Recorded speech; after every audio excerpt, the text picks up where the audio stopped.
Welcome to the House Arrest Show, hosted by 3-time Grammy nominee and 6-time Dove Award-winning artist and actor T-Bone. Today's guest is Christian hip-hop recording artist The Truth. We also have the House Arrest Mix by DJ P-Dog in the Mix. You're tuned into House Arrest with T-Bone. Ladies and gentlemen, it's your man DJ P-Dog in the Mix once again with another House Arrest pre-show.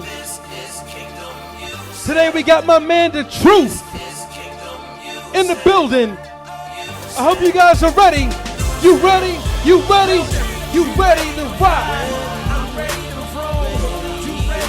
Let's go. Let's go. Let's go.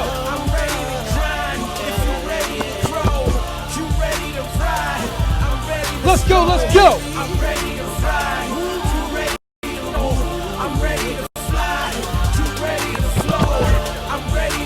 You ready? We got my man The Truth in the building. Everybody, hands in the air, hands in the air. Everybody in the building, everybody got a hand in the air. Everybody in the building, everybody got a hand in the air. Let's go. Everybody in the building, everybody got a Let's go, let's go. Collar, white collar, black professors, white scholars, politicians, Dalai Lamas. Everybody in the whole wide world need hope if I be honest. We got The Truth in the building. But since he saved me, I'ma survive. I promise to God my dude, I would go crazy. And I would go nuts and I would go numb. Broke him down to the lowest crumb. Let's I've go. been in that pit before and they call me crazy. But I got that life and I got strength. In the midnight when the light goes dim, the cycle begins. Let's go, let's go, let's go. We all want it. All want it. We all need it. All need it. We all want it. All want it. We all need it. All need We it. all want it. Yeah. We all need it. Y'all ready? We all want it. Yeah. We all. Let's go. We all gon' feel the cares of this life, but We got that hope. we all gon' feel the pressure, but know that We got that hope. in case you I'm gonna take you guys down memory lane. got that hope in Jesus. To all my truth heads out there, who remembers this? What? What? That great day, ladies and gentlemen. Come on, come on. It's good to be here. We got my man The Truth in the building. I hope y'all ready. 1, 2, 3, let's go. Don't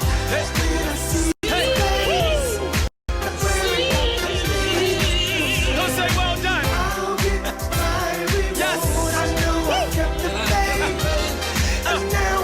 I'm about to take y'all down memory lane. Who remembers this? Taking y'all way back on this one. Base this on a sacred, wonderful law. Base kid, Joe is basic. He's wonderful, y'all. Hit the brakes, kid, face it. The rugged and raw. Trials of life will make you run and fall. To your knees, pray to God who's governing all. But it's gotta be the God who summons the cause and draws men to himself that we fumble the ball. The God who gets props from some of the fall. Jesus plus zero is the sum of it all. Eternal life by grace, not under the law. Ambassadors, why the world don't want them at all. Why they got beef like when David had a run-in with Saul? Taking y'all way back. Real truth heads, remember this. Let's go.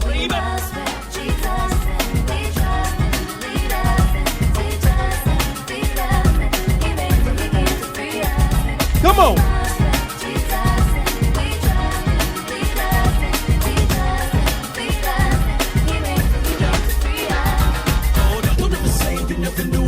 What? Everybody in the earshot, listen. This life is just an illusion. New pursuits, but Come on, watch yourself. Oh, emptiness. Taking y'all back to the moment of truth. Come on. Just saying, once he's involved, he makes life meaningful. Let's go. Ladies and gentlemen, my name is DJ P-Dog in the Mix. And right here today on the House Arrest Show, we got my man The Truth in the building. But listen, enough about me, man. I'm going to be back at the end of the show. Got a fresh new after party for you guys. But right now I'm going to bring on the host, my man, T-Boney Soprano. T-Bone, we got The Truth in the building, bro. I'm feeling the vibes. I'm feeling the vibes. You feeling the vibes, bro? Let's go. Let's go. Hey everybody, what's going on? Welcome to another exciting episode of the House Arrest Show. I am your host, T-Bone, and today, man, I am extremely excited. We got an amazing man of God on the show. It's going to be incredible, so you don't want to miss it. But before we jump into that, we got to pay some bills right quick. So I got to let you know, as always, today's show is brought to you in part by Rain Total Body Fuel. Rain is 100% designed for your active lifestyle, offering zero sugar, 0 calories, and 0 artificial flavors and colors. Rain is the ultimate fitness-focused beverage to support your high-performance needs. It's blended with BCAAs, natural caffeine, CoQ10, and electrolytes. For more information, you can log on to their website at rainbodyfuel.com. That's REIGN, rainbodyfuel.com. Also, if you're in the Chino Hills or Southern California area and you're looking for that perfect smile, well, look no further. Sunny Family Dental can assist you with any of your dental needs, including veneers, implants, crowns, cleanings, etc. They do it all. Trust me, they did my veneers, and I get compliments on these bad boys all the time. Dr. Uday Shah is one of the best in the business, and he'll make sure he takes his time getting you exactly what you need. For more information, you can log on to their website at sunnyfamilydental.com. That's Sunny, S-U-N-N-Y, sunnyfamilydental.com, and please be sure to tell them that T-Bone sent you. Last but not least, if you're looking to buy or sell a home, well, look no further. Why is that?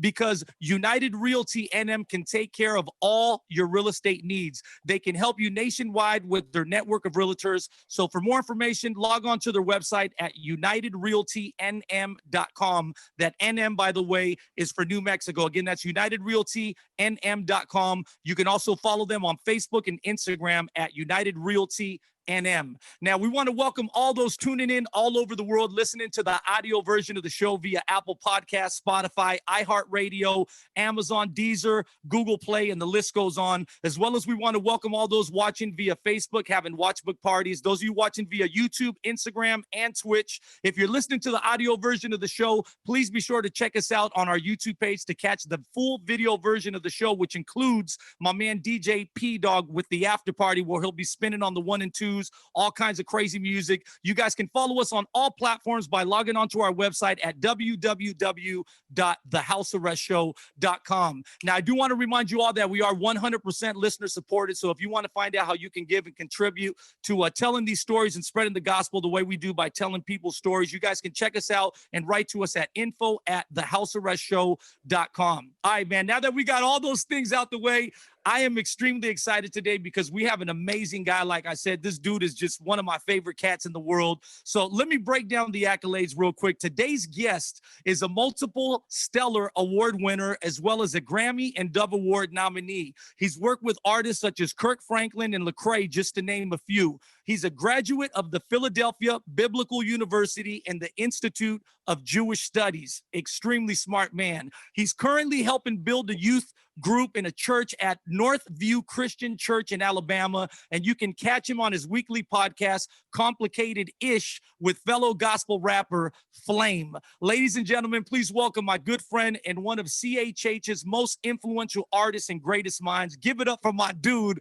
the one, the only, the truth.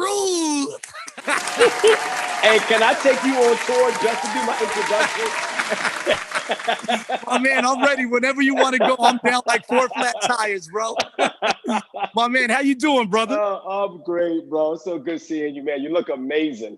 Man, thank you. Likewise, bro. I feel like every time I see you, you look younger and younger, man. Oh, I get man. that when I see you. I'm like, you got the antidote, man. What do you do to stay so young? I don't know, man. I need to be more consistent in the gym. That's all I know right now. But I do work hard at trying to make sure that I, take care of myself and keep myself healthy. You know what I mean? Yes, I'm sir. feeling real kind of West Coasters now with my bun trying to grow up. There you go. Well, you looking good, bro. You looking good. Speaking of working out, man, I know that with all this crazy COVID stuff going on. I live here in Southern California. I'm in Cali and LA. And just last week they opened up the gym. So I finally, literally today was my first day back at the gym. I had to get mentally prepared. Said I got to start really clean now again and get back into it, man. Everything with you over there going on with all the COVID stuff. Where are you living at, first of all, and how is it over there with this craziness? Yeah, man, I moved from Philly. I've been in Philly all my life. I was convinced that I would never leave Philadelphia. And I think that at some point last year, wifey and I just started getting a feeling that we had exhausted everything that we possibly could from church homes, relationships. Now, we still have solid relationships there, but just in terms of, having that sense of like, we need to build some new relationships in different spaces. We started really feeling that heavy. And then we got an opportunity in South Carolina to work with the church that's out here. And the offer was one that I couldn't refuse. And so January 1 of this year, we moved from Philly out here. And it was the best decision we could have ever made, bro. I came from Philadelphia to Greenville, South Carolina. But the thing that made it so beautiful, number one, it was a welcome change of pace. It's a much gentler way of living out here. But then aside from that, where we live is kind of like everything is kind of it's insulated. It's all in one spot. And when the quarantine hit, this was the perfect place to be quarantined. So we were like, man, this worked out so perfect. So we got quarantined in a perfect place. And not that there's any place that's perfect to be quarantined, but you know what I mean? If we had to be quarantined anywhere, this was the perfect place. So yeah, we're really enjoying the journey, man. And we're actually looking to move again in the spring of next year to Atlanta. So we're just on that journey right now. Yeah, never saw it happening, but it's happening. So we're going with it. I know what you're saying, bro. I never thought I could leave the Bay Area. I was a Bay kid for life, man. But then, God has other plans. Our ways are not his ways. Our plans are not his plans.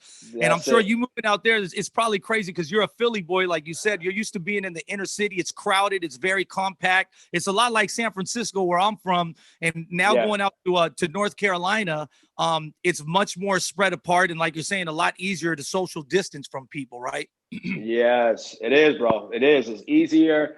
Everybody's chill. The thing is, it wasn't a huge culture shock to me because we travel so much. So we've experienced various cultures over a significant amount of time. Over the past 20 plus years or so, we've been exposed to a lot of different cultures, and we've learned to kind of navigate in different spaces with different types of people and different environments. So it hasn't been a culture shock. It's just been welcomed. Like, it's just been like, this was the shift we needed for this stage of our life, and even where the ministry's going. I've been able to write my book in a more concentrated way out here. It's just that kind of environment. So it's been dope, man. We've been really enjoying it. Yeah, a lot more peace and quiet, like you're saying. A lot more, you can focus a lot more when you're out of all the hustle and bustle of everyday life. Yes, that is the city life. And like you're saying, home is basically, if you got people that love you, you got family around, and family can mean very close friends and people that you love, or obviously blood. But like you're saying, we've traveled, so we're kind of used to that. I don't know if you know, man, but just about 3 weeks ago, like you're saying, you've been in the game for a long time, bro. You've been 20 years in the game now? 20, 23, 24, something like that. Yeah. There you go. So I don't know if you know, but in about 4 months marks my 30th year of being in the music industry. So literally, man, I started. I was growing up on you. So that's crazy, right? So it's crazy. So I don't know if you knew, man, but literally about 3 weeks ago with my man P Dog on the show, I just announced my retirement, bro. So I'm when I say retirement, I mean I'm completely out of music. I'm not doing anything with music no more. Spanish, English. I mean, the hip hop thing, I had retired from that maybe about 6 years ago, and I started doing my Spanish thing, which we were actually supposed to collab and do. You were killing. You were killing. Yes, I still need. Oh, I can't use you now. Well, no. Hold on. I'll tell you this, because for somebody like you, bro, if you want to do something and if that's in your heart, I'm down like 4 flat tires, man. We can make it happen. It's not that I'm never going to touch, do another song or this, other, but it's just, I'm not chasing to do records no more. I'm not making albums. And I just do something if I feel inspired, but it's just simply because I feel inspired, or there's a message I want to get out. But man, after 30 years for me, I just felt like it was time to move on. And like you're saying, it happened at the right time. Like you're saying, you moving at the right time for you. For me, it was like 2 to 3 months before COVID hit. I was like, man, this isn't as fun as it used to be. I thought I thought I'd never want to not travel, but seeing my daughter get accolades through a FaceTime video just ain't the business, bro. So I was like, man, I think I'm good. I think I'm ready to hang it up, hang the mic up. And I said, I'm gonna just now continue to do other things, real estate investments and other stuff that I've been in. And then God gave me the vision, to do this show during this whole time. For you've been in it for 20 years, man. How have these last 20 years been for you? And now that you're stepping into book writing and pastoring or youth pastoring and all this different kind of stuff, is that something that you're going to continue to do, or is something that you're now at 23 years in the game ready to kind of start stepping away from as well? Yeah, it's interesting, man. I've always felt like I had that Mick Jagger blood. He's like 80, still running around on stages. I still love to perform. I still love creating. So I haven't gotten to that point where I've lost my passion for it. What was interesting to me, though, was when COVID hit and everything shut down, I was actually relieved. I was like, this is amazing. Like, I was home for 5 months straight. I literally loved every minute of it. When it started feeling like stuff was about to open back up, I didn't feel good about that. I didn't want things to open back up. I was like, I want to stay home. No, seriously, like, I was really enjoying being home, like just with my family every single day. So there was that.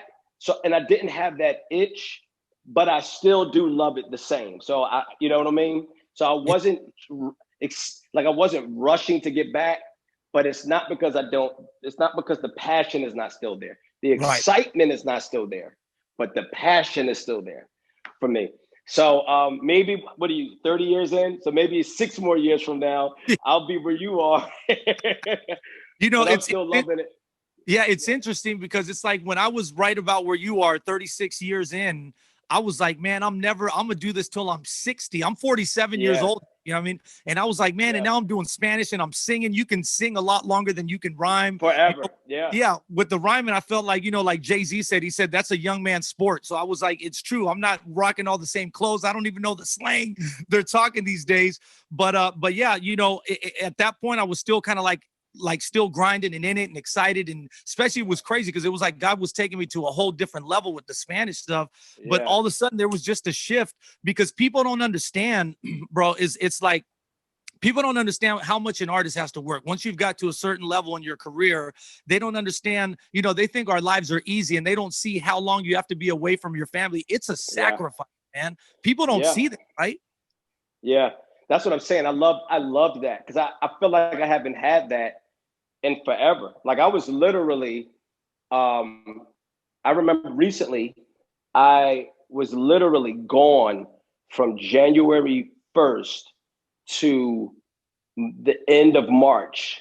Like I was literally going 90 days. That is hard, bro. That was difficult. You feel me?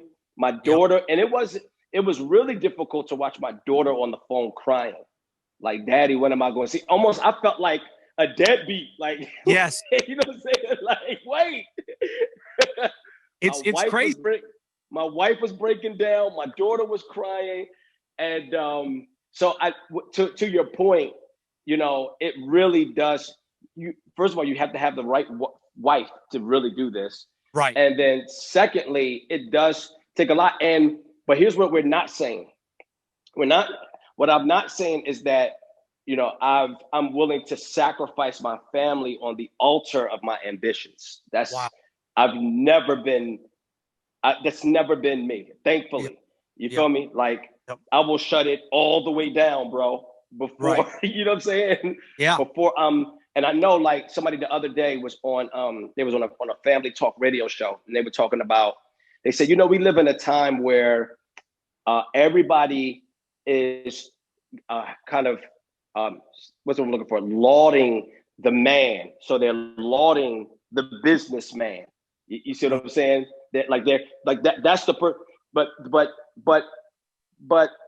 nobody is paying the same homage as they used to the family man. That's not even length. You don't even hear that verbiage. You're definitely not going to hear it in hip hop. Right. You see what I'm saying? Like the family man is almost a lost, you see what I'm saying? To be a family man is a lost discipline. You see, it's a lost art. It's a lost. Yeah. So for me, man, it's like, that was, I've done that throughout my career, those 90-day stints, those, 75-day stints. But I'm always very intentional about making sure that I make that time up to my family. So literally, what I did was at the end of that 90 days, I flew my family into Florida and we spent a week in Florida doing Disney, Universal. So I'm making up for some of the time that we lost. So anyway, I still do have a passion for it, bro. I still do love it. I'm not as excited about it as I once was. And I suppose that makes a lot of sense for me, though, because I never got into, listen, when I got into this, bro, everybody kind of gets into it with a different, with different goals. Right. I never got into the music business. That's the one thing that I feel is a little bit different about myself. When I got into it, there actually was no music business, really. You see what I mean? Right. So for me, it was literally about ministry. It was like, how can I take the, it was like, I'm carved out to be a preacher, a teacher. I felt that early, 20 plus years ago. How can I take this thing that I love to do and use it in a way that I accomplish what I'm called to do? That was literally the passion. That was literally the goal. That was it. There wasn't much of a category. You got to remember, there was no Apple Music. There was no, it was mp3.com. It was no iTunes. There was no, you know what I'm saying? So there wasn't even a section for a bookstore, bro. There was no section. Listen, that's what I'm saying. Like the church thought that we were carnal. The world thought that we were corny. It's like, it is. So we literally were carving out a ministry space. Yeah. And so the thing for me is I didn't get into this with ambitions. Right. I never got into it with like, oh, I'm going to be this or I want to be that. I literally got into it. And then I ended up being, where I am today by the grace of God. But for me, man, for me, it's always been I've been singularly focused. So to lose the excitement I can compartmentalize the excitement from the passion. You see what I mean? Because I got into it for the passion of souls. Right. So even when the excitement wanes, the thing that I got into it for is the constant that remains. Man, and I'll tell you what, I love it, bro, because anytime I'm talking to anyone that's been in the game, in the gospel hip hop game for over 20 years, everyone, I mean, bro, we've had everyone on here. I don't know if we've had Soup, we've had Steve. I've seen it. PID, we've had everybody, bro. I'm literally, and the thing that they all say is they're all 100%, because you're right. It is so much of a business now. There's so many different ventures to get into. You can get endorsed by this, that, the other. And back then, bro, it was like not the cool thing to do. And it had to be 100% ministry. That had to be your passion, because you had to be prepared to be kicked out of churches back in those days. You know what I mean? You had to be prepared to be ridiculed by your own people, by the church coming against you. So that's one thing that I love, man, is that we all have in common, all of us early cats from those days that kind of paved the way for everyone now. It was all rooted on ministry, man. It was rooted on doing altar calls, leading people to Jesus, just telling them about. Remember altar calls? Oh, man, bro. I'm telling you, man. And I don't know about you, bro, but for me, like, I just did one of my last shows with Corin Hawthorne and Becca Shea. One thing for me, bro, is that I promised God from day one, is I said, you know what, God, I will never do a concert without giving someone an opportunity to know you.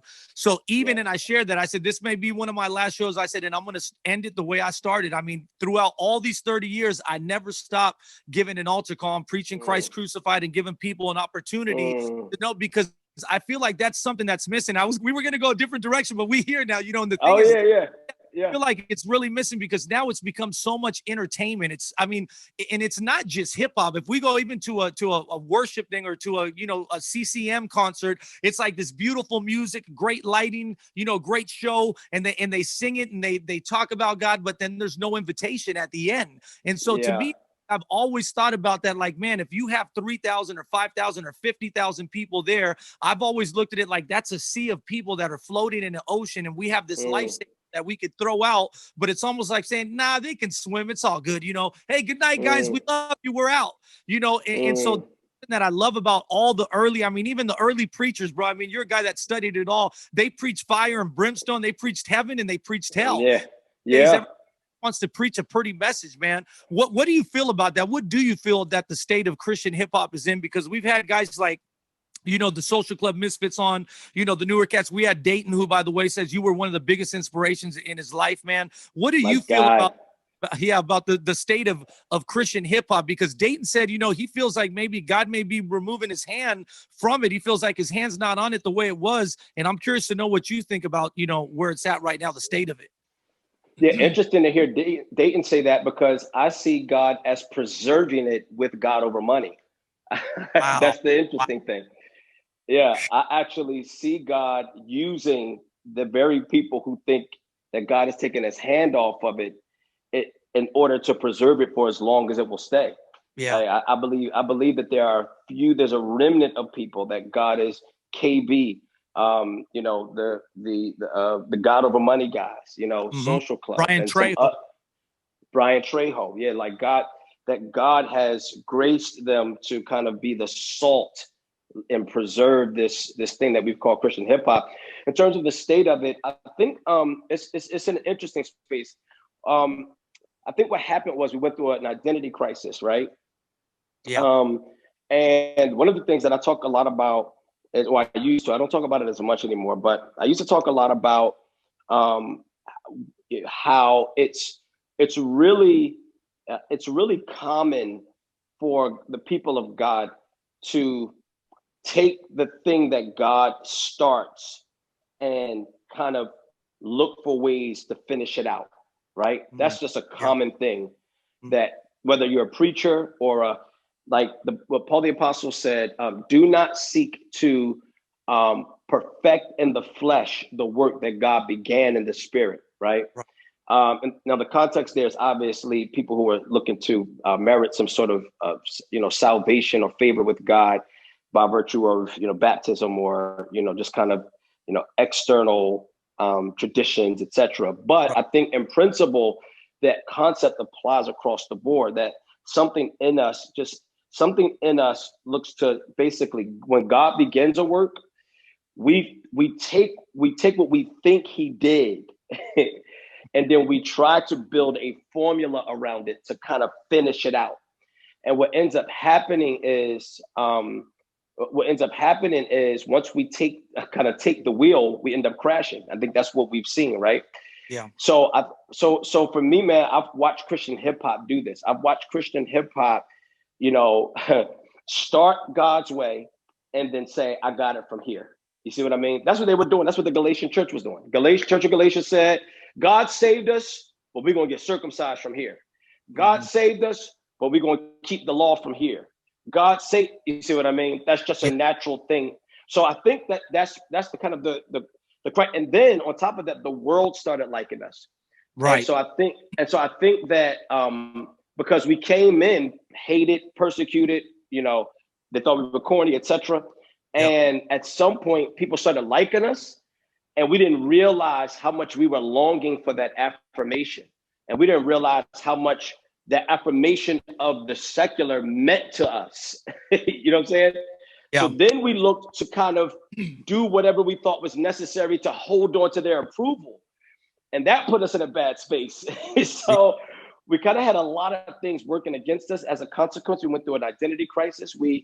I think many of the leaders, unfortunately, this could be different if the leaders would not have been splintered throughout this process. You feel me? Throughout this journey. Right. But the leadership has been splintered, right? The leadership has been splintered. Was splintered the moment that we started, disagreeing ideologically and philosophically on how this should be done. You feel me? And the moment certain key figures began to disparage others, that became problematic. You follow me? Like when I start to put distance between myself and other people because they do it differently than I do, they're too explicit. They're more explicit than I would like, or they're more, implicit than I would, they're more covert than I would. And a wedge was driven between us. And so once the leadership, which is the foundation of this, began to crumble, naturally everything else followed. So where do I think we are now? I think, man, I feel like I said, right now we just have remnants. That's all I can say right now. I can't say whether it's going to come back, whether there will be some sort of revival or not. But I am grateful for the guys who are kind of still, again, I don't think you have to do it like Dayton and God Over Money in order to be solid or in order to be effective. You see what I mean? Right. Like, I love Tori Kelly, and as much as I love Kim Burrell, you say, I like them equally. You know, I love the fact that we have Tori Kellys out there, Christians infiltrating. Yep. But the one thing that Tori Kelly has done is she has not disparaged people who don't do it like her. Right. That's where we broke down. We broke down with the disparaging. We broke down with the distancing. That's where we began to break down. And so I think that in order we would need new leaders who are intentional about banding us together, who are intentional. And I feel like I play somewhat of a role in that. Yeah. Although you see what I mean? But who are intentional about banding us together, keeping the main thing, while at the same time leaving room for people to take different routes in their expressions of. Yeah. So that's kind of where I am. Yeah, and I know what you're saying, man, because it's crazy because, you know, like you're saying, when I get all the leaders, the guys that have all been on the show, it's like everyone has, first of all, a lot of people feel like, well, they don't, like you're saying, there's no, first of all, it's very different from the world because the new guys don't even give love to the guys that open the doors. Like, if you were to tell one of these new cats, yo, man, tell me about the history of gospel hip hop, they don't know it. They don't pay homage. They don't know who did what. And the thing is, like, I think it's the intent also of your heart, because it's like, you can be artistic, you can be all these different things, but I think it's like, where's your heart? Because I feel like there's a lot just from the outside looking in, like what you're talking about in our days when we were all together, and this is cross movement include, we were all touring together. There was so much love. We may have been different in our approach. Cause like you're saying, I was demon killing at the beginning. You know what I mean? I was just crazy demon killing. But I didn't know how else to express myself because I was a street cat from gangland. You know what I mean? Gospel gang, the same thing. Then you had, you know, the KJ's 5-2. You had SFC, a little bit more, you know, more different approach. Then you had Cross Movement who came in. But the thing is, we were all ministry minded, and that was our goal. Yeah. Now, when you look. Yeah, when you look now, it's like I question, like, man, are these guys just trying to be superstars? Because I hear them talking more about themselves than they talk about God. And for me, my prayer was always before a show. It was like, God, I pray that tonight people didn't leave saying, what a great rapper, what a great concert, what a great light show. I pray that people would leave saying, what a great God. You know, I wanted him glory. And so that's what I feel like. What do you feel also about the title? Because there's a lot of cats and I kind of understand what some say, but they want to run away from the title Christian hip hop or gospel hip hop. I kind of understand on a certain level where it's like, okay, you want to reach with outside of the four walls of the church.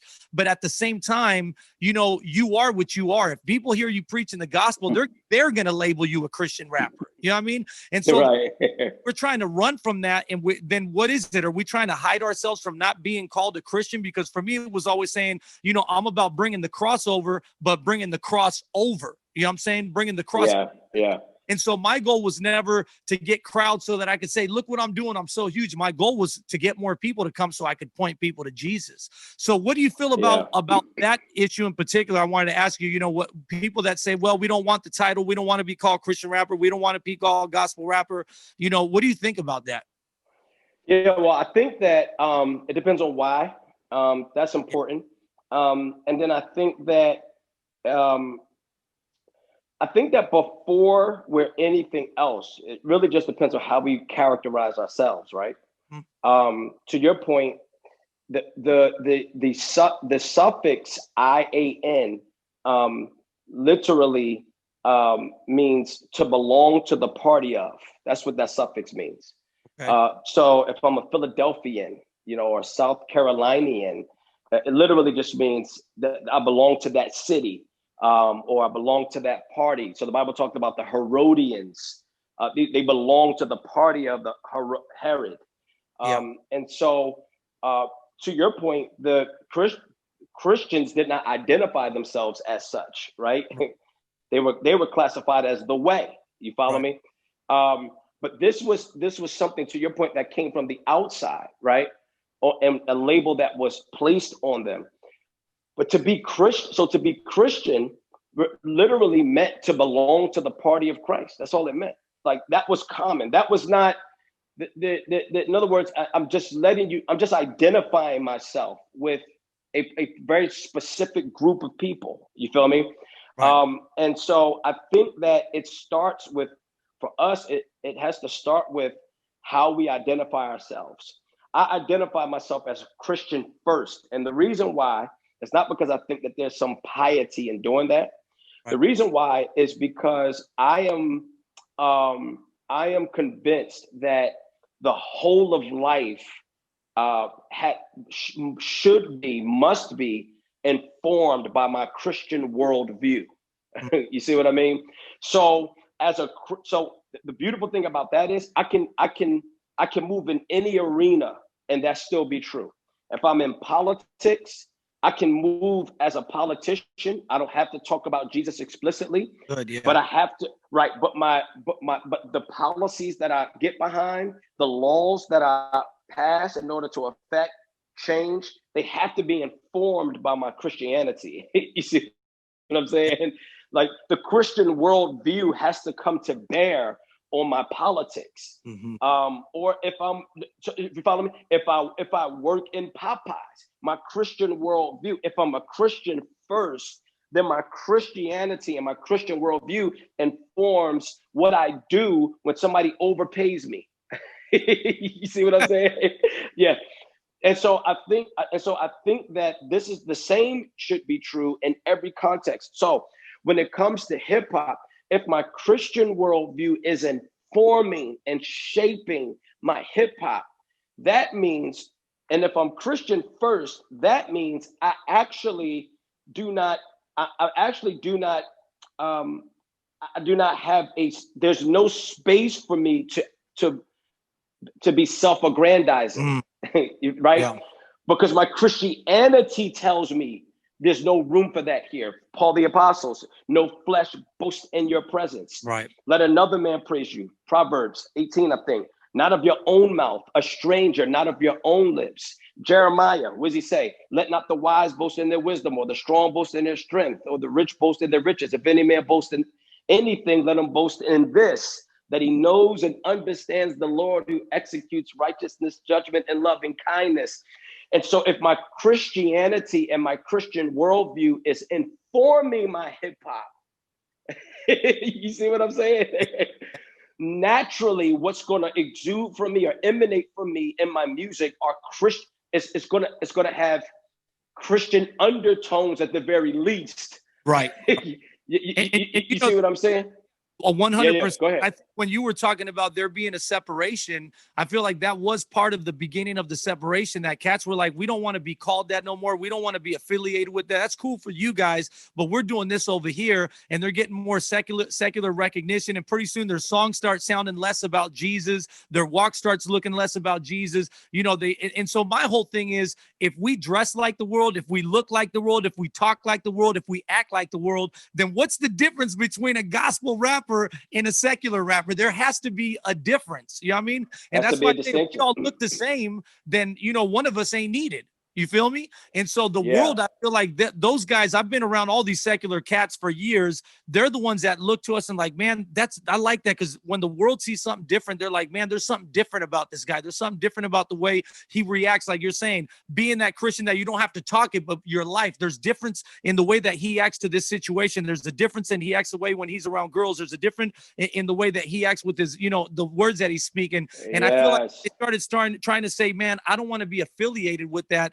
That's where that separation started to happen, and where the beginning of that crumbling started happening. Listen, when I had a conversation with Kanye West, right? This was before.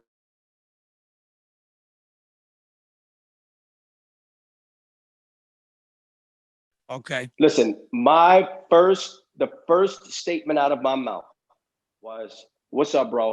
I go by the truth. I'm a Christian rapper." Mm-hmm. The man looked at me, dropped, literally his entire body dropped. His head dropped. We're in the airport. He said, Man, it's been so long since I had a relationship with God. Wow. Now imagine had I not identified myself. That was just the beginning. That was how the conversation started. Now imagine if I just would say, "Oh, what's up, bro? I rap too." You see what I mean? Yep. There's something about, to your point. This is where we get it wrong, bro. The world is attracted to unique in the same way that men and women are attracted to each other because of the distinctiveness of our gender differences. So the world is attracted to those who are in Christ. It's the uniqueness of our differences. That's what it's always been. Even I really make it a point, and this is to a bigger conversation, but I really make it a point nowadays to not limit our the conversations about Christianity to New Testament Christianity. We can get into that another time, but I really make it a point to open it up and talk more about Judeo-Christianity. You feel me? Because Christianity, New Testament Christianity, is so young, and because there's so much right now, there's so much of an assault on the Christian faith. Part of it has to do with how young people think Christianity is. No, but Judeo-Christianity, you see what I mean? Yeah. So when you begin to think about, because and under the old covenant, new covenant evangelism was different, right? And that old covenant evangelism was come see. New covenant evangelism was go tell, right? So old covenant evangelism, though, and new covenant evangelism actually served the same exact purpose, which was to represent distinctiveness, right, within the context of similarities. So in the come see context of evangelism, you had the pagan neighbors, like all the neighboring nations to Israel. They would come, make pilgrimage, and what would they see? They would see the thing that was common, a temple. Temples were common. But what was the distinction about the temple? The presence of God emanating from it. You see what I'm saying? They would come, and they would see what they understood, sacrifices. There were sacrifices in all the temples at that particular time. But the difference was sacrifices to a monotheistic context, and not polytheistic, where they were trying to appease the gods with all different types of sacrifice. So my point is, when they came and they saw, when the Jewish guys went to the bathroom and they went to the bathroom, they saw that they were circumcised. They saw the distinctiveness. You see what I'm saying? And what I'm saying is, to your point, man, it's like, man, you begin to think about what is attractive to the world really.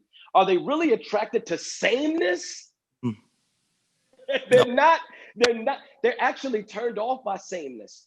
They're drawn to the uniqueness, the difference, man, what is that? They sit back and watch. They're like the Kanyes that say, bro, it's been so long since I had a relationship with God. Nobody would have thought that Kanye would have responded that way. Right. You see what I'm saying? Anyway. No, that's, man, bro. I love hearing you break stuff down, man, because just so much knowledge, man, that God has given you. I want to talk about this though, because on this show we're about, telling people stories. What I like to do is humanize the artist, because sometimes people see the truth, or they'll see a Kirk Franklin, or they'll see where, and it's like, whoa, look at and they just see where you're at. They don't see the struggles of what you went through. They don't really hear the stories. A lot of interviews are the same thing. What are you doing? So what we like to do is kind of like tell the story. And I want to take you back before. I want to kind of like simplify the truth now, because before all the theology, before all this stuff, I want to know what, first of all, what your upbringing was like, if you were raised in a Christian home or not. And then I want to hear, I'm like taking you back to old school church, bro. Like, I want to hear about, what did Jesus do in your life? You know what I mean? I love it. The person who you are. How did Christ get a hold of you? Because, man, we're living in times where so many people feel hopeless, and sometimes man, the gospel, we can complicate it so much, and it's really not that complicated. It's very easy. Nope. It's just come as you are. Jesus accepts you as you are. All you have to do is say, Lord, forgive me, I accept you, and you'll be saved. So I want to know, like, first of all, tell me about, a young truth, like where you were raised, what your home was like, and what type of upbringing were you brought up in? Yeah. So grew up in a Christian home. grew up in the inner city, the hood. Okay. I actually got saved at a very, very young age. I came to faith when I was 5 years old. My father, Wow. a pastor, my mother, a missionary. So I'm a PK and an MK. Philistine killer, for those that don't know, PK. Pastor's kid, missionary kid. Yeah. I have sisters. I always think three because one of my sister's girlfriends was like a sister to me for like so many years. But I grew up, have two sisters. One actually lives, Okay. one actually lives in California. She actually, if you watch like a lot of the animated movies and they're doing like dances and singing, and she's actually the person behind the scenes with all the things on. And, Yeah. she does a lot of that kind of work. Yeah. Okay. so, Crazy. so she has like one of the coolest jobs on earth. And she's also a model. And then my other sister, she lives in Atlanta. She has 7 kids. So that's that's a big thing for them to have a tribe. Yeah. When I was probably between the ages of 5 and 14, as a Christian, what made me come to faith? The thing that brought me to faith was actually, and this is an encouragement to parents, it was literally watching the life of my mother and my father and my sisters, because my entire family were believers, and they weren't perfect, but it didn't matter. You know what I'm saying? I just knew I knew a couple things. I did understand fundamentally that I was in need of a savior, even at the tender age of 5. I sensed my brokenness and I had a deep sense of need, even at a young age. I think that need was awakened in me and heightened being surrounded by so much light, the light of my parents and my siblings. So at 5 years old, I literally remember hearing my mother and my father walking up the steps, talking to each other as if I wasn't in the room. And they were like, "We don't think Lil Manuel's saved." I remember them saying, I remember them hearing that. And I was like, "Yes, I am." Literally, I know this is no, I wish I had like a grandiose story, but I was like, I was like, "Yes, I am." And then they went upstairs and I was like, I really want to get saved right now. Literally, that was my moment. And got on my knees. And I was like, "Lord Jesus, come into my life," and knew what I was doing, completely knew what I was doing. But from the age of 5 to the age of 14, I really wrestled with being a Christian. Now, here's the thing. I knew I was a Christian because the Holy Spirit would not allow for me to live like anybody else ever. Like, I was trying to curse like everybody. I was trying to get into fights like everybody, and the Holy Spirit would just not allow for me to rest. Like, I was always troubled in my soul, trying to fit in with the crowd. And so from 5 to 14, I tell people I was more preoccupied with being liked than being a light. And so but when I was 14, and this is a testament too, because you never know how you impact people's lives. I walked into my freshman year of high school. Yes, I was very young, going into 9th grade. I walked into my freshman year of high school. I walked into the classroom, 35 people in the class. On the far left, all the way in the back, in the shadows of the room, I think I was the last one to get there because I was probably lost trying to find my classroom first day of school. I get there, there's one seat and it's in the back. I see to the left in the shadows, a young man with a Bible open. And it's one of those coffee table Bibles. It's about this thick, highlighted. And I tell people, watch this. I was literally provoked to jealousy. It was the weirdest feeling, because something in me said, "I can do that." I don't know why my heart responded that way. Yeah. But I felt like if he could do that, I could do that. I took like something in me rose up that got real competitive almost. But I wasn't into my Bible. I had like, you know what I'm saying? But when I saw that, so one thing was competitive, but then the other thing was fascinated.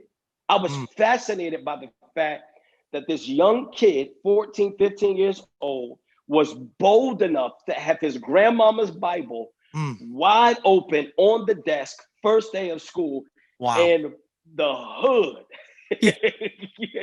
Yeah. You talk about it not being cool. That was like, you're like, whoa, this is real. Oh, bro, not cool at all. Yeah. So I remember when school was over, I literally went home. My dad was in the basement lifting weights. I said, Dad, I want to start reading the Bible now. Where do I start? I didn't tell him the story or anything. Yeah. I said, I want to start reading the Bible. Where do I start? He said, well, there's 31 days, 30 to 31 days in every month, typically. He said, and there's 31 books in the book of Proverbs, chapters in the book of Proverbs. Start reading one chapter a day. So I started reading one chapter a day. My dad told me bro, the same thing. Crazy. Bro, let me tell you something, bro. I read one chapter a day. Was fascinated, bro. Like, that's the work of the Spirit, though. Like, you see what I'm saying? So I couldn't stop at one chapter a day. Started reading 2 chapters a day. 2 chapters turned into 5 chapters a day. 5 chapters turned into 5 books a day. I got to the point. Watch this. T-Bone, I got to the point, bro, where I was literally locking myself in a room for 9 hours a day reading. Wow. Now, the same dad that told me read one chapter of Proverbs a day thought that I was crazy. He told me that later. He's like, son, I didn't know what was going on with you. Because I would literally come home, run upstairs in my room, close the door, and read for 9 hours straight. I'll start in the daytime and it would be night when I was done. But you know what, bro? There's a lot of people, like you said, and I don't have this grand story, but bro, that is like, that's what I love about when you're hearing people's testimonies, because people think to have a testimony, like I had to be a drug addict, I had to be a street player, I had to be that. Bro, that is a test. Like you said, that's a testament to parents listening, like raise your children in the way they should go. That's it. That's what's amazing, bro, is that you had like your parents taught you the things of God from a young age. And obviously you're human. You probably went astray here and there, but you were you didn't go through what a lot of other people have gone through because of that. Because you said, I'm going to read the word. I want to get to know Christ. And you were raised in a Christian household. So that's why I'm saying that in itself is an amazing testimony. Listen, this is what I tell people, bro, about my testimony. The way I came to faith. Once I came to faith, yes, some ebbs and flows, some ups and downs, some brick walls. Coming to faith in Christ, I didn't need there was no horror story. There's no, I don't have any trauma that led up to that point, right? And here's what I believe, bro. I am convinced that God would much rather preserve us than restore us. Yes. That's what I am convinced of. That God would much rather preserve us than restore us. And a lot of times, I think there's so much emphasis on even the biblical characters who had shabby life. Like we always make a beeline to David, and that's dope. Like that's dope. But there's a Joseph in the scriptures. We always make a beeline to Samson. It's like we actually don't have to be Samsons. Yeah, we can we can actually be Marys, like you know what I'm saying? Like blameless. You know, the Bible says this, that Jesus, obviously, although he was divine, he was human. And in his humanity, the Bible says that when he stood before Pontius Pilate, this is always fascinating to me. Not only did Pontius Pilate say that this man had lived a blameless lifestyle. Watch what he said. He said, what do y'all want me to do with him? I can't even find guile or deceit in his mouth. Like, listen, well, all I'm saying is that really, that's the example. We can look at the Davids, and I think we should. Obviously, we fall. I've been a David type. I know what it's like to fail and fall and need God to restore me and heal me. Like, I've been there. What I'm saying is that that's not the ideal of God. Right. I totally hear what you're saying 100%, man. And that's why I'm saying because somebody's like, that's not realistic. You see what I mean? But it is, bro. Like, bro, I came to faith without the drama. That's and the drama that I inflicted upon myself, I didn't have to. Yeah. Now I want to talk to you about this because we literally only have probably about 10 minutes, right about 10 minutes left. And I want to talk to you about this because what you said, like you're saying, you did all that, but it's not without going through you went through your things. And one of the things that I wanted to talk to you, and it's not to bring up Pastor, I'm not that guy, you know what I mean? Sure. But God, you went through some things in your marriage. God restored you. But I want to tell you something, bro. Like Emmanuel, I'm going to tell you, bro, what I seen man, it was so beautiful, bro. I remember when I interviewed you on Real Videos, and I just remember kind of knowing, because the whole cross movement thing, when cross movement came in, it was I felt like there was a lot of legalism, and I felt like it was like, yo, we know the word better than you. If you're not gonna, drop this, that, if there's not apologetics and hermeneutics in your vocals, and you're, to the point where that's when I'll be honest with you, that's when I started feeling like, well, maybe there's not, now it's kind of taking a turn. I'm just being simple, telling people about what Christ has done in my life. You know what I mean? And so what things with you, though, that I remember was when that situation took place.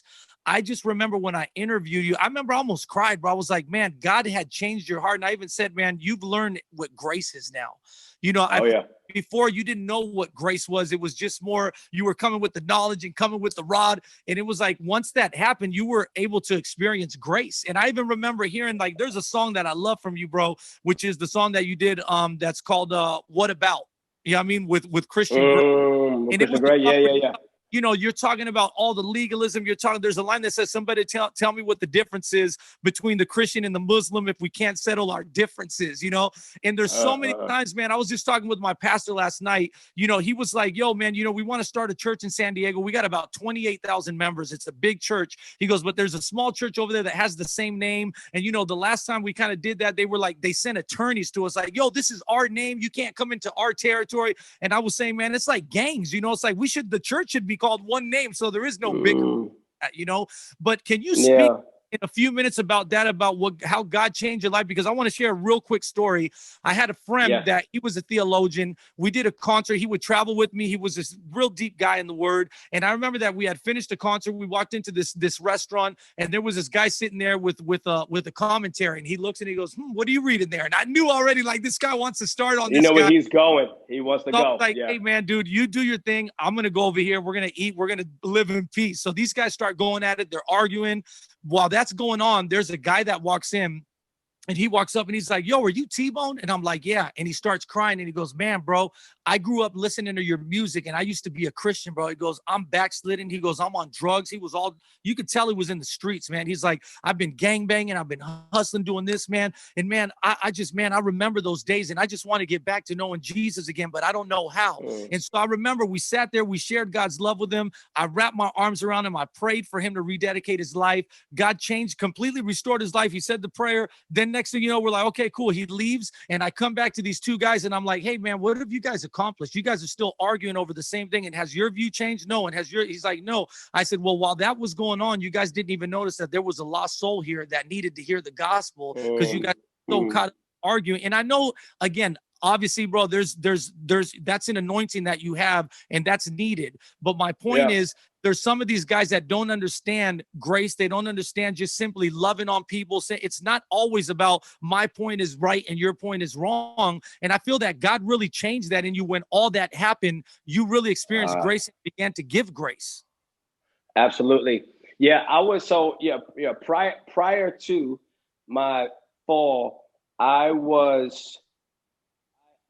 knew, and here's the thing, and I even say it now, remnants of it still live within me. That there's a sense of, but at that point, it was who I was. What I'm saying? Right. And I couldn't identify it because in the culture that I was in, the culture that I was in, it wasn't inherently self-righteous, but it did breed. It kind of bred a culture where self-righteousness could live and breathe. Gotcha. You see what I mean? Yeah. So, I remember when people used to fall, I used to put my foot on their neck. Like, I was that guy. You see what I mean? Like, when people fell, I was like, give them 10 years. Like, give them 10 years. I want it to the full extent of the law, bro. Yeah. You know what I'm saying? So that there was a Pharisaical voice that was really pervasive in my perspective and in my mind and my thought life. So, and in my heart ultimately. Mm-hmm. And I think that the falling for me was interesting, but it wasn't the falling is humbling. That is humbling because now you identify with the weak, now you identify, and there's more compassion. But I really do believe that how God met me in my failure is what changed me. You see, it wasn't so much the failure in and of itself, as much as it was how where my failure and the grace of God intersected. You see what I mean? Because and he did it through people. So here was the thing about that season of my life. The thing was that I was in two worlds. So I was in the world where that kind of self-righteousness was that culture of self-righteousness. There was a space for that to live and breathe. But then I was also in the gospel community at the same time. Yeah. That was one of the unique things about my journey, is that at some point I ended up in the world that I used to criticize. Yeah. because because in that season where I felt like I knew it all, every song that came on the radio, I'd be like dissecting it, like dissecting Donnie McClurkin, dissecting Israel, dissecting everything, bro. All them songs that I was critical about, when I fell, they became my anthems. I was like, we fall down, but we. That is crazy, man. That's powerful, bro. So I was torn between. So I was not torn, but I was kind of in between two worlds. So once I fell, here's what was crazy, bro. The high theological critical thinking world actually all did like this to me. You see what I mean? And then all my friends over here, like I'm like, God, if I didn't have this over here, like the gospel space, they all literally passed. You might not even be saved anymore if you didn't have that. Bro, listen. Sorry, my battery about to die. But bro, listen. People, you say what you want about Pastor Jamal Bryant. Don't nobody better talk bad about him for me. Yeah. Because listen, in my moment of greatest need, guess what he did? He said, come over here with us. He said, we're gonna throw a blanket on you. Watch this. The man paid me for a year. I told him, look, because remember, I shut everything down at that time. Like, I sat down completely. I was getting ready to get a 9-to-5. And he said, come over here, we're going to cover you. I said, I don't feel qualified to preach. Like, what am I going to do? I said, if I come, I'm just going to be quiet. He said, that's all right. We'll make up a job for you. And I went and I developed curriculum for it. So I was actually doing something, but I wasn't operating in my, you know what I'm saying? Right. The fullness of my giftedness. Right. Yeah.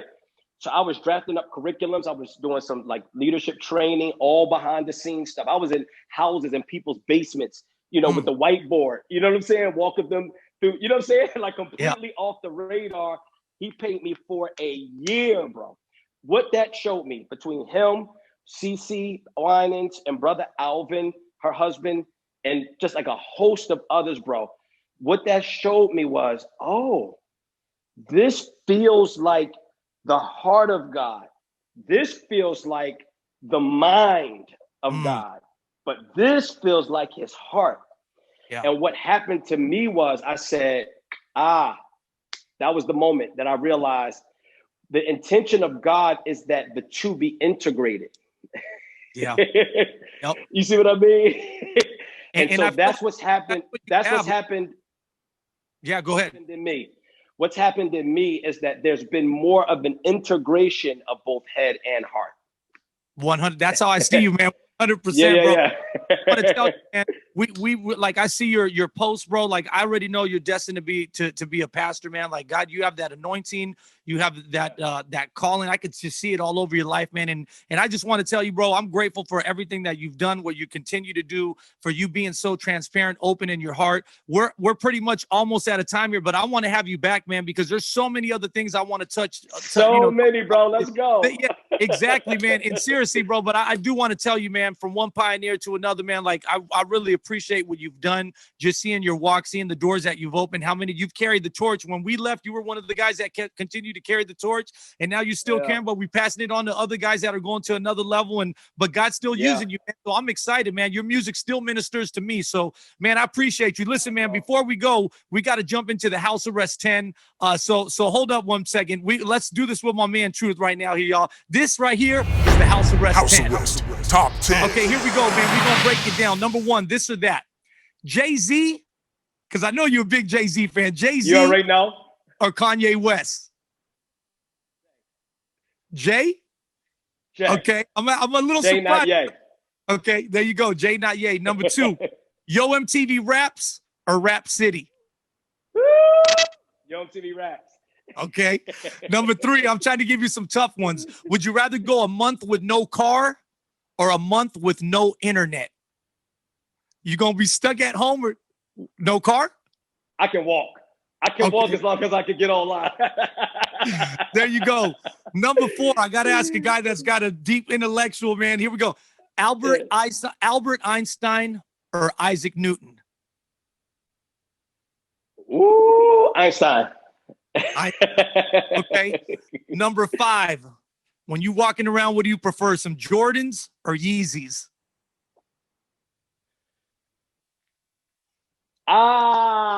Jordans.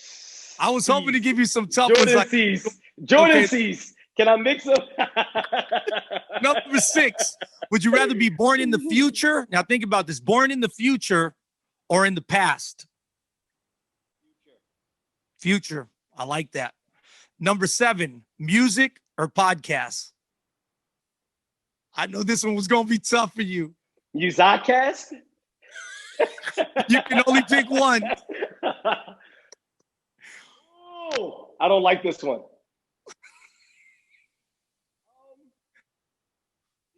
5, 4, 3, 2. Music. Okay. Number 8. Who would you rather be, Moses or Noah?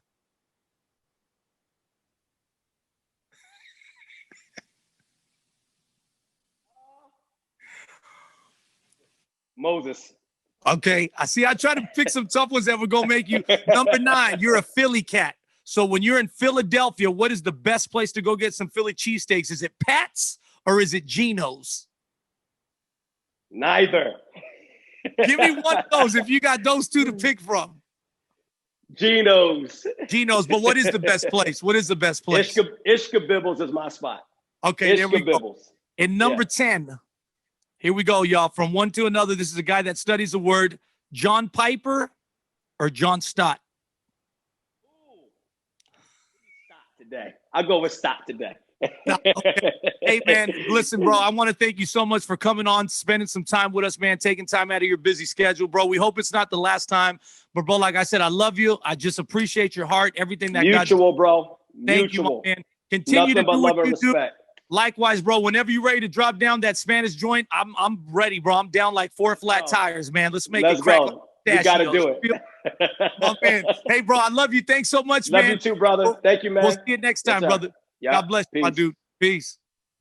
Yes, sir, ladies and gentlemen, it's your man, DJ P Dog in the mix. Back with another House Arrest after party for you guys. Yo, listen, we have my man The Truth on, and we about to get this after party in. Let's go. And all night. And all night. Hall of Fame. Shout out to my man Swoop. Let's go. Let's go. All time. And say it's all God. What? I've been grinding. Let's go. Let's go. And all night. And all night. Hall of Fame. On my mind. Trying to be the greatest of all time. And say it's all God. That's all. I've been grinding all day. And all night. All night. Hall of Fame.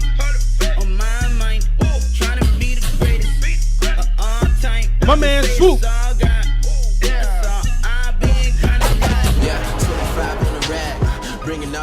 Let's go. Everybody we know, we never own no slack. Come on. We don't need no friends, only ride with my day ones.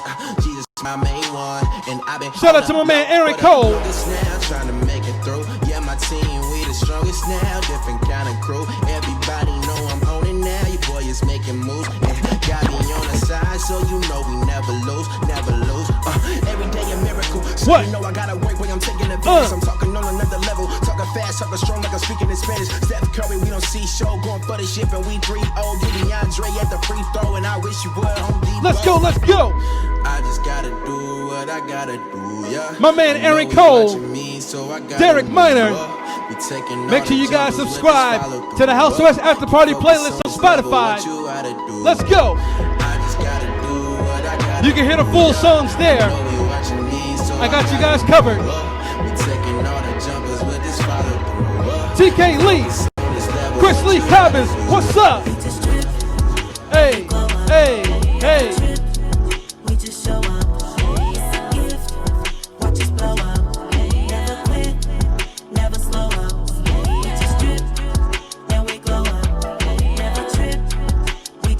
TK Lee, Chris Lee Cobbins, they got that drip. Let's go, let's go, let's go. I see you getting sucked, better pipe down. See, I find a couple waves, let me shine now. Got the haters out the way, I'm on my grind now. What? Let's go. Let it go, now I'm on the road. When my bros play the radio, you know it's a good no go. Just time, for sure, no lie. Say love, had to let go. Got my weight up, let the petty go. Had to go, you know how they be.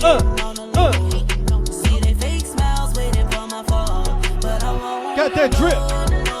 Better tell my God about your problems, cause I ain't the one to solve them. I was created to evolve. Give me the power, show you how to fall. Always love the Lord cause he the one that love you first. My man Ray Knowledge. I try to pretend like it didn't hurt. Go get what Hey. you deserve, my dog, you better know your worth. It's enough hate in the street, so why we get it in the church? They don't wanna see me blow, they don't wanna see me grow. They tryna diss me for the fame, they just tryna put on a show. In personal energy, it changed, they try to act like they don't know. Man, you can't tell me about this pain and all these feelings I can show.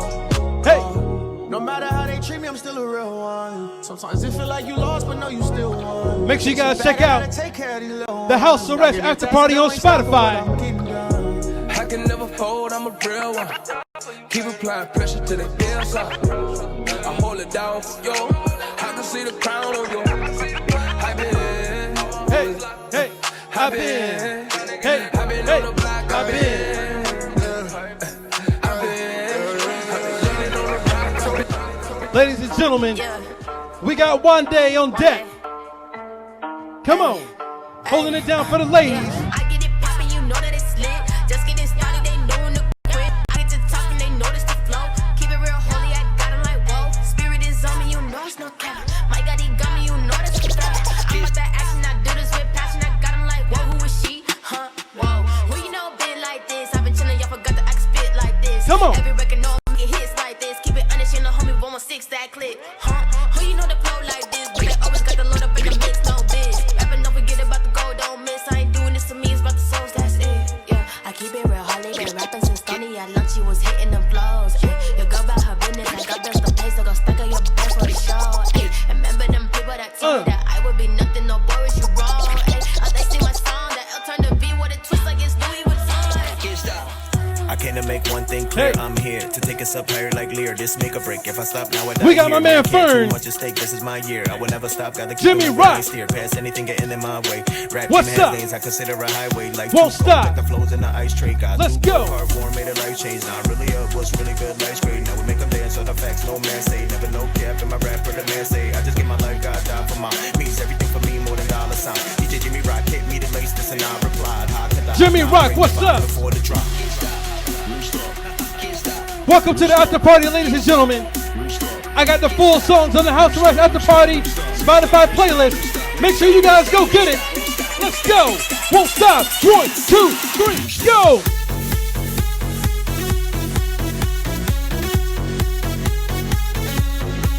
What?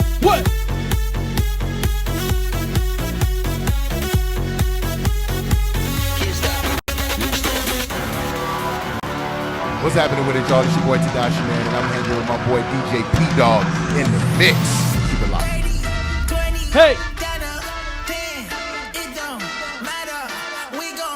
We go. Let's go. Tadashi.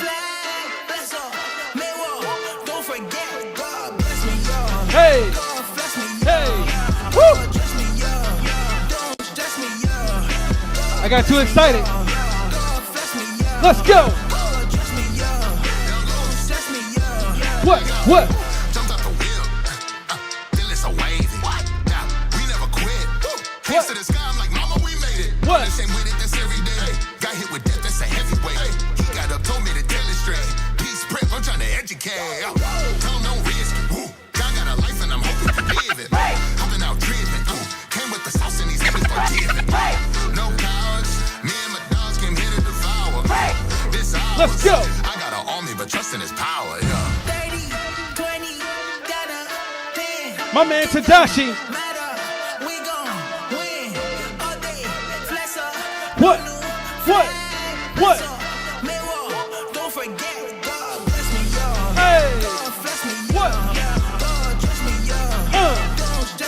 Let's go. Say what? What? Ladies and gentlemen, I'm your man DJ P Dog in the mix. Man, I'm having such a blast up in here, but y'all can keep the party going. All you got to do is go to Spotify, look up the House Arrest After Party, curated by the one and only DJ P Dog in the mix. Follow the playlist, man. Listen, I'm updating it weekly. Got about 30 records on there right now. It's all for you guys. So go check it out. You can enjoy all these songs in the fullest, get to know the artists and more of their music, all right there on the playlist. Hey, listen, we had my man The Truth on the show. So if you missed it, you can hit that rewind button if you're looking at us live. If not, bro, listen, you can check us out on the podcast, on Apple Music, Apple Podcasts, Spotify. Man, we on iHeartRadio. We everywhere, bro. Listen, you ain't got no excuses on why you had to miss today's show. We got y'all covered in all areas. Listen, I'm your man, DJ P Dog. Y'all can follow me on Facebook, Instagram, and Twitter at DJ P Dog, or hit me up at djpdog.com. I'm going to holler at you guys next week. Same time, same station, the House Arrest Show with my man T-Bone. One love, peace.